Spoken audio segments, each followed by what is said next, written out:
Have you ever woken up, swung your legs out of bed, and the second your foot touches the floor, bam, this sharp, stabbing pain shoots through your heel? Well, that's what we're talking about today, plantar fasciitis. We're going to get into exactly why that happens and, more importantly, what you can do about it. Yeah, that feeling. Like you're literally walking on glass as soon as you get up. It is so specific, and it's not just in your head. That sharp, awful pain is the classic telltale sign of plantar fasciitis. And if that sounds like you, trust me, you are in a very, very big club. It's pretty much the #1 complaint we hear about this condition. The pain is intense, it's sharp, and it's always at its worst right after you've been off your feet for a while, like overnight, or even just sitting through a movie.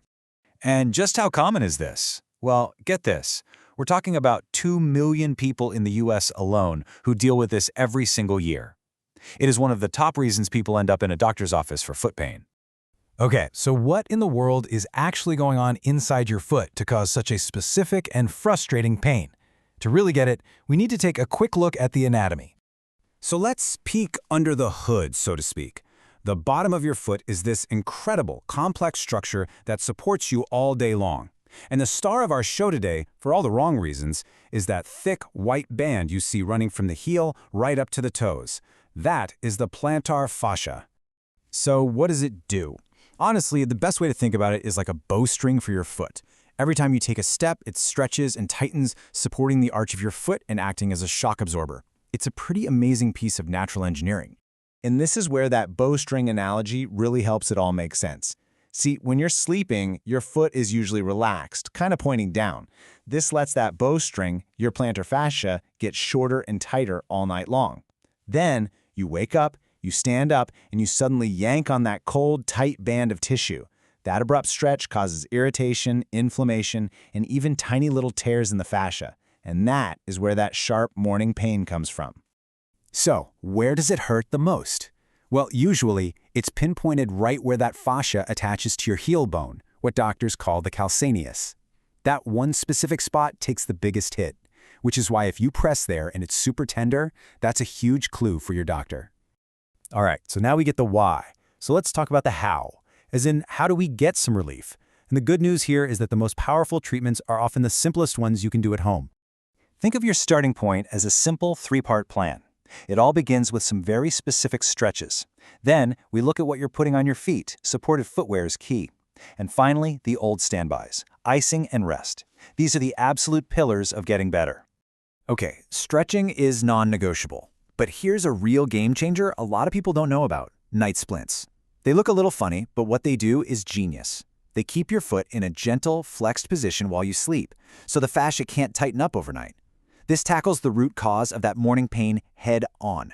And get this, the evidence is pretty amazing. Studies show that up to 80% of patients get significant relief using them.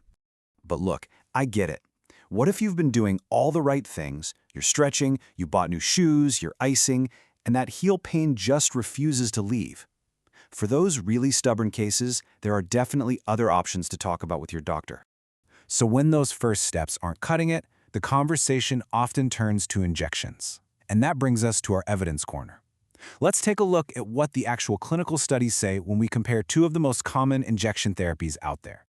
Okay, so you've got two main players here. On one side, you have corticosteroid injections. They can give you pretty great relief in the short term, but, and this is a big but, the effects can wear off, and doing them over and over has some risks. On the other side, you have botulinum toxin A, or BONTA. It also gives great short-term relief, but here's the kicker. Studies show the effects often last 6 months or even longer, and it's generally considered very safe. And injections aren't the end of the line. Your doctor might also bring up things like shockwave therapy, which can work really well for tough cases, though fair warning, the treatment itself can be uncomfortable. There's also cryosurgery, which is a less invasive technique that freezes nerve tissue. And way down the road, there's surgical release. But honestly, that's a true last resort, only really considered if you've tried everything else for more than a year. Okay, so that was a ton of information. Where do you go from here? What is your most important, actionable next step? Let's dial it in.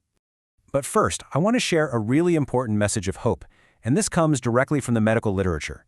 For the vast majority of people, plantar fasciitis is what's called a self-limited condition. All that means is, With time and the right care, it gets better. It goes away. So the single most crucial point, the one thing I want you to take away today is this. Start with the foundation and be consistent. Please, do not underestimate the power of daily, dedicated stretching and wearing shoes that actually support your feet. Those are your most powerful weapons in this fight. And that brings us to our doctor's note. Now, of course, nothing we talk about here replaces a one-on-one conversation with your healthcare provider. The whole point is to arm you with information so you can have a really productive discussion. So go into your appointment ready with a few key questions. First, can we confirm this is definitely plantar fasciitis? Second, could you show me a specific stretching routine that's best for me? Then ask, do you think I'm a good candidate for orthotics or maybe a night splint? And finally, at what point should we talk about more advanced options if things aren't improving? So we'll end on this thought. Your feet are your foundation. They carry you through literally every part of your life. The real question is, are you giving them the support they need to carry you forward pain-free?